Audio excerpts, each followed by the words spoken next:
Okay, I just got back from the 168 market in Ottawa, the Asian superstore as I've come to call it.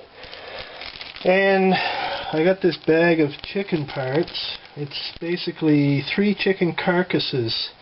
You can see the whole bag cost me $1. And those are pretty big chicken carcasses, and I can tell just by looking that there's an awful lot of meat on there.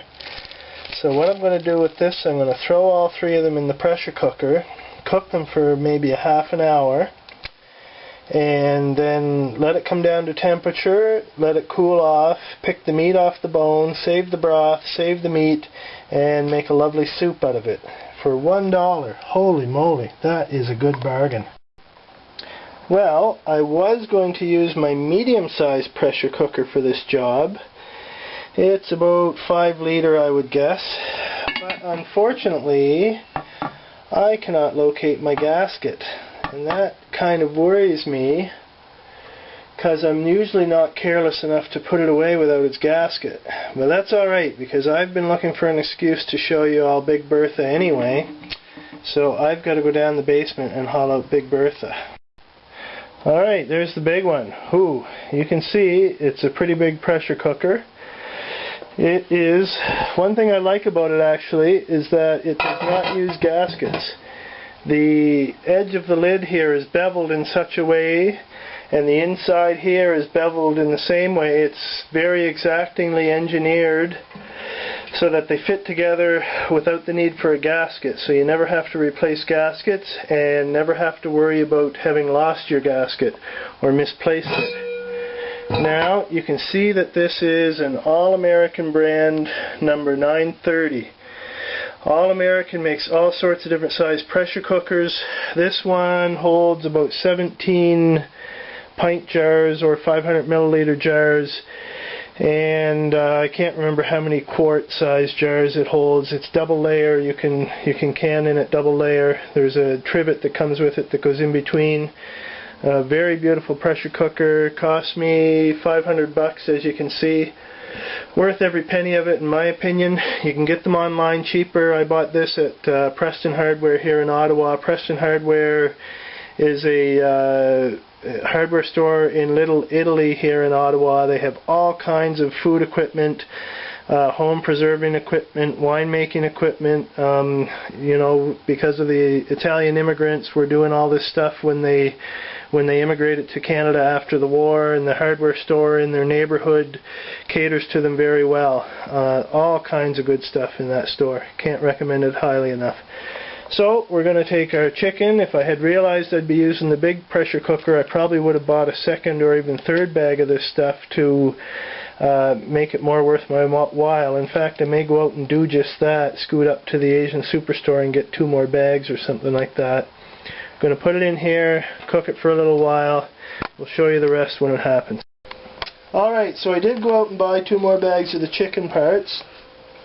And what I'm going to do is I'm going to take my poultry shears that I got at Lee Valley, leevalley.com, and the only part I'm going to cut away is the cartilage at the bottom of the breastbone, because there's really no place for cartilage in my broth.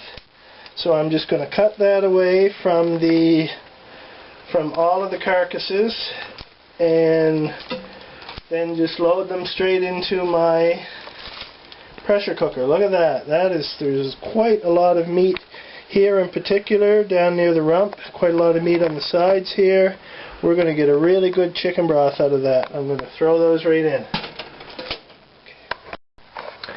Okay, you can see that we have probably close to half the pot full of carcasses. There are 9 of them in there.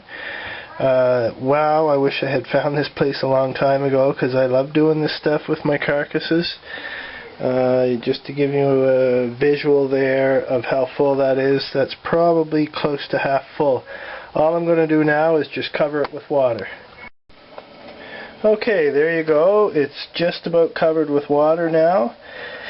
And all we're going to do is apply the lid. The lid on this pressure cooker, this pressure canner actually, as you can see, it bolts down. and that's the sign of a pressure canner versus a pressure cooker. Also, the pressure gauge makes it a pressure canner, but you can still use it for pressure cooking, of course.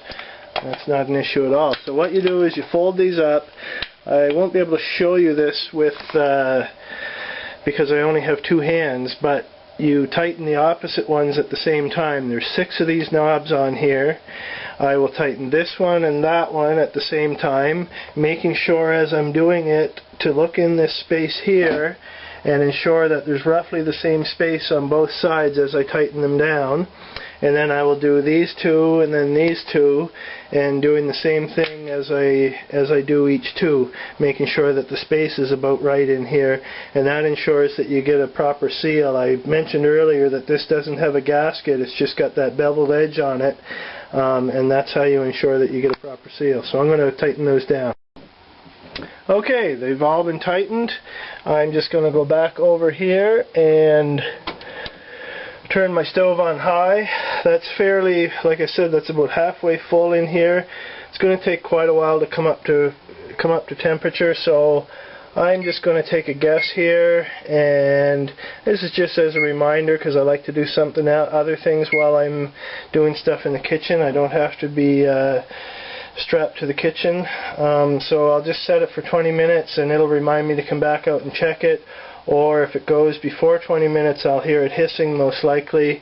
I don't have the thing applied, the petcock applied to the top yet. As you can see here, the post is empty. There's the petcock for it. This one is a 3-way petcock. You can see 5, 10, and 15 marked on there, depending on which way you put it on there. But you don't apply the petcock. Well, it's not as important with pressure cooking as it is with pressure canning, exactly when you apply the petcock. With canning, it's very important. There's a very particular way to do it and very particular timing. With pressure cooking, it's not so important. So we'll just wait for that to start shooting steam out of here, and I'll come back to you when it does. Okay, I just happened out in the kitchen, and there is a little less than 2 minutes left on that timer. Of course, this is hot, but not extremely hot, actually, so it looks like we're going to have at least another 10 minutes to go here. So I'm just going to flick that up to 12 minutes. Sure, that sounds good. And we'll just leave it at that. Back soon. 30 minutes later, and we still aren't up to temperature, so 10 more minutes. Taking longer than I thought, but we'll get there. And anyway, it's longer for me than for you watching it. Okay, I did have to add 10 more minutes, so it took a total of 50 minutes to get up to temperature. You can see here it's steaming pretty good. I believe you'll be able to see that the jet of steam coming up out of here. Really going well. I'm going to put this on 15 psi, which you put the 15 pointing down on the petcock. You put it on there, and there we go. That just ended it. And when this comes up to 15, I will reduce my heat on my stove, reduce the heat to about 6 to maintain the pressure.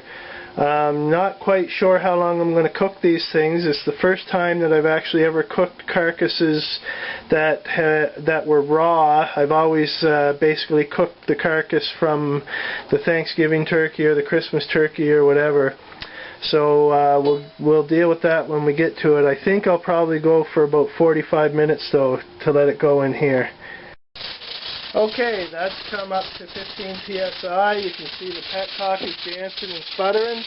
So I'm going back here very carefully so as not to burn my arm. Done that before. And I'm going to set that back on about 6, which for my stove is just about right to maintain the 15 psi without too much sputtering.